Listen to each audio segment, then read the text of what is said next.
কেউ যাবে বাজারে আমার জন্য কাফন কিনে আনার জন্য, কেউ যাবে গরম পানি রেডি করতে জীবনের বিদায়ের গোসল আমাকে চিরতরে দিয়া বিদায় দেওয়ার জন্য।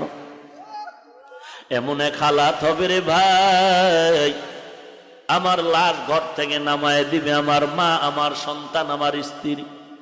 বলে তাড়াতাড়ি ঘর থেকে লাশটা নামাইয়া দেও, এই লাশ ঘরের মধ্যে রেখে পাহারা দেওয়া যাবে না। এনে নবীর উম্মতের দল, কিসের টাকা পয়সার বাহাদুরি করো? বরফের আব্দুল কাদের জিলানী রাস্তা দিয়ে হাঁটতেছেন, একটা কুকুর সামনে দাঁড়ায় গেল। কুকুর ডাক দিয়ে কয়, বড় পীর আমার একটা প্রশ্নের জবাব দিয়া যাও, তুমি ভালো নাকি আমি ভালো, জবাব দিয়া যাও। কুকুর কথা বলতে পারে না, ইমানদারের বিশ্বাস আল্লাহ যদি তৌফিক দেয়, শক্তি দেয়, পারে না।